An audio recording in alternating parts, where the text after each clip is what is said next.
are doing my October wrap-up. For the month of October, I read 5 books, which does not seem a lot when we compare it to other booktubers who are reading like 9, 12 books a month. But for me, 5 books is a really big achievement and I'm really proud. Last month I read 4, so it was an increase. I did improve. Let's get into what books I read. The first book that I read in the month of October was Illuminae. I gave this a 4.5 stars. I really loved it. It's probably my first sci-fi book that I've really enjoyed. As I've said before on my channel, sci-fi is my least favorite genre, but this book changed my perspective completely. It was such a fun story. It's been everywhere on BookTube, so I'm sure you've heard of this by now. This book focuses on Katie and Ezra and their home planet being destroyed by a mining corporation. It's told through a series of emails, blueprints, and other documents. It's basically a dossier of the incident that occurred on the planet of Karenza, which is where Ezra and Katie are from. It was definitely very action-packed. There were a lot of moments where I found myself at the edge of my seat and I could not put it down because I needed to know what was going on, and it was a really interesting format in the way that it was written. I'm very excited for book 2. I don't have it yet, but I hope to get my hands on it soon because the cliffhanger or the little plot reveal at the end was so good and I was left just in shock. The second book that I read was Mirage by Somaiya Daud, and this was actually a book that I got from my Fairy Loot box. I gave it a 3.5 stars. It was a fantasy slash sci-fi-esque book. It was a good book and I did enjoy it, but it didn't blow my mind. I actually tabbed it and noted that it took me 183 pages before I actually became really invested in the story. There's 308 pages in total, so a little over halfway before I actually got really into it. Even then, my interest kind of fluctuated after reading to that point. At the end, it got really interesting, which is why I did give it a 3.5 stars rather than just a 3-star. Again, like Illuminae, it left me wanting to know more. I will probably continue this series, even though I didn't absolutely love it, but because of that cliffhanger, I have to read the next book. But in this book, I actually was rooting more for the villain. I thought Mirage was really interesting and I was surprised that the main character, our protagonist, I didn't connect with her as much as I did with Mirage, and my favorite scenes in this book are definitely the ones between Mirage and the protagonist, Amie. I thought their friendship slash relationship was really well written. I loved seeing that evolve. I have a little description about what this book is about in my Fairy Loot unboxing video if you want to know more about it. The third book I read was Sea Witch by Henning, and I gave this book a 5 stars. I loved this book. I was still thinking about it, still talking about it for probably 3 days after I finished it. It is an origin story for Ursula from The Little Mermaid. I should have seen it coming, of course. It cannot end in happily ever after. It is absolutely heartbreaking, and I know I should be more prepared for these things. It happened with Heartless, and it happened again with this book. I was destroyed at the end. I was absolutely heartbroken. This book follows Evie, our sea witch, and her friendship with Nicholas, who is the Prince of Habenstadt, as well as her blossoming romance with Iger, who is Nicholas's cousin and also a prince to a nearby kingdom. It starts as a really cute story celebrating Nicholas's birthday on a boat out at sea. Now, when Evie goes below deck to grab some candles, she sees a mermaid in one of the view holes. Not only does she see a mermaid, but this mermaid has the face of her friend Anna, who had drowned about, I believe, 5 years previous. Right away I was hooked. I thought that was interesting because later on Evie meets this mermaid that she had seen on land, and she has legs. and she's calling herself Anamette and swears up and down that she is not this Anna that Evie and Nick are confusing her to be. Anamette and Nick start a blossoming romance as well, and with Evie and Iker, they're just happy and in a good place, but things start to get a little tricky for Anamette because she cannot stay on land as a human unless Nick says he loves her.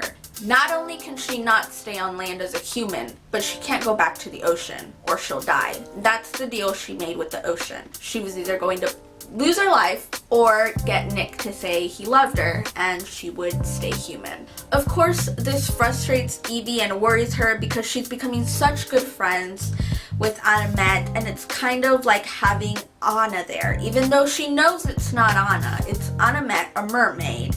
But she still doesn't want to lose her friend, and Nick and Anamette seem so happy together, and she's finally living out her fairy tale romance with Iker, and she just wants to hold on to that. I just really enjoyed this story, and I thought the ending was crap, even though it was to be expected. It was crap in a good way, where I had a couple of tears. As I was editing, I realized that although I gave a lot of summary information, I didn't give a whole lot of actual feelings or how I felt about this book. So I'm going to go ahead and do that right now. My battery is dying, so hopefully I get all of this down quickly.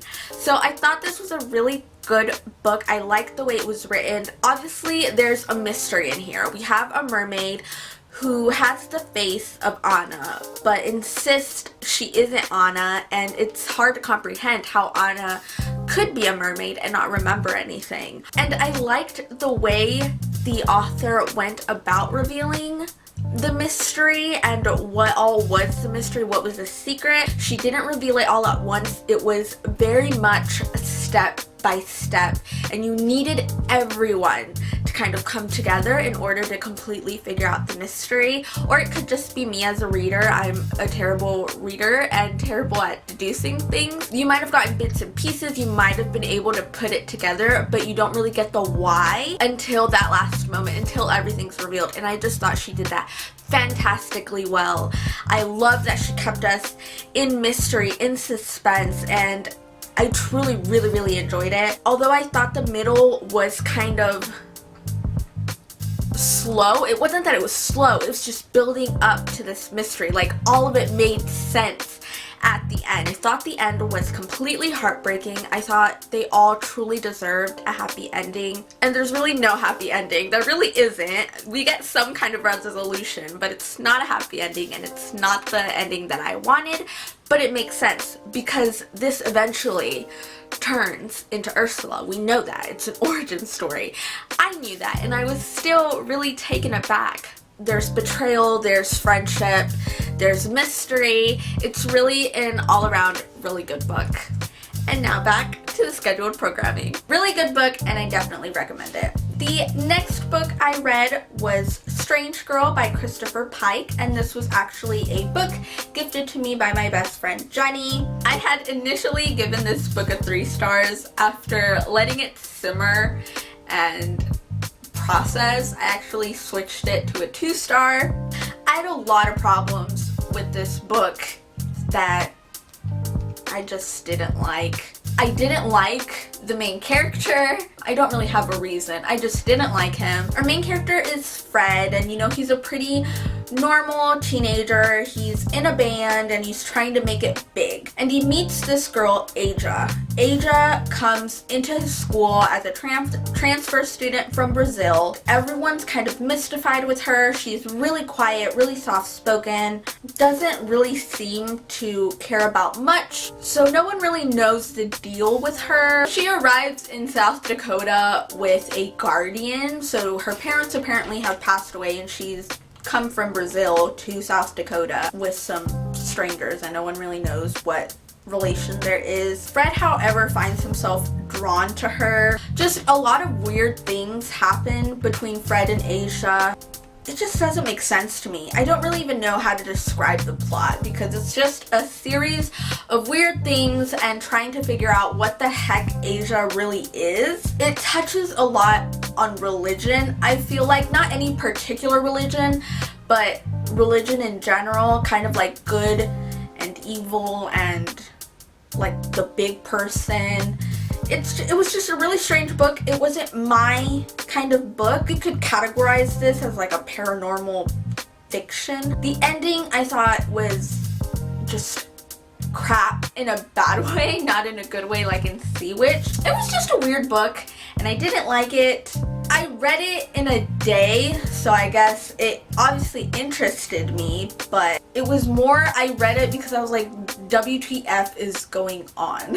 It was interesting because you want to know what she is and what her background is, but I feel like we don't ever really find out, or maybe I'm just ignorant and couldn't unravel this book.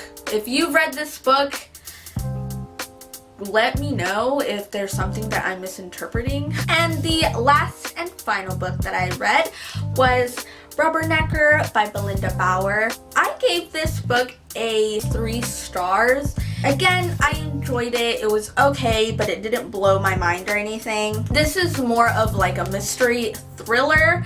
It was also a book gifted to me by my friend Jenny. It follows the lives of 3 people. We have Patrick, who is a university student, and he is also autistic, which was a interesting point of view to read from. He's also recently lost his father and doesn't really know what that means. He knows his father is gone, but he's trying to uncover more about why this happens or where they go, what happened to his father. He's enrolled himself at university. He's not trying to get any kind of degree or anything, but he's in an anatomy class because he thinks that through that anatomy class he will find out what happened to his father.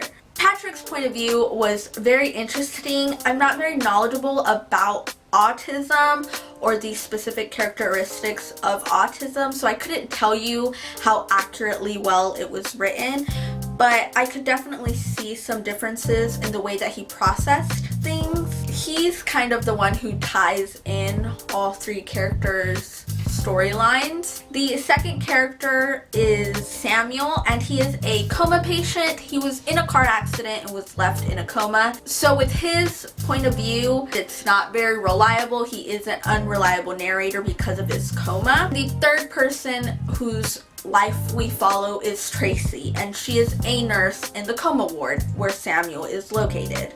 The way these storylines tie together, I don't know how much I can say without it being considered spoilery. I don't want to spoil anything for anyone. I'm going to do my very best to not be spoilery. Samuel is in a coma ward where I'm not sure if it's a few or really like 1 to 3 comatose patients have died under mysterious circumstances. Samuel witnesses a death of another comatose patient, and that kind of traumatizes him because, as a coma patient, he can't move, he can't say anything about it. He saw this happen and now he's worried it's going to happen to him. So these 3 storylines are not running parallel to each other. They kind of fit in different areas of a timeline. And Tracy was the storyline that really bugged me. Is kind of a weird storyline because she's not really super big in Patrick and Samuel's storylines. So Patrick and Samuel's storylines definitely interact and intertwine, whereas Tracy is kind of like a subplot. She's managed to seduce a coma patient's husband. She's not a really good person, and you find that out right away. Tracy's storyline is kind of her story with Raymond, the husband. I was really annoyed because we don't get a clear conclusion on what happens with Tracy and Raymond. It's left really vague. I have read some reviews where they're like, oh, this is implied, but I get the part that's implied, I just don't get the rest of it. It's kind of like, okay, why did this happen and what happens after that? It was really exciting, but I gave it a 3 stars because I was just really annoyed about Tracy's storyline, because it's kind of like, why include her story if you're not going to, first of all, finish it or really tie it up. Second of all, it really had nothing to do with Patrick and Samuel's storyline. It didn't tie in very well at all. I guess I would recommend it because it is kind of like a mind twister. So those were the books that I read in the month of October. I greatly apologize if my reviewing skills were horrible and if you had no idea what these books were about. Maybe I'll do better next month. So thank you so much for watching. Please give it a thumbs up if you enjoyed it. My name is Elle. I need to read more books, and I'll see you in next time's video.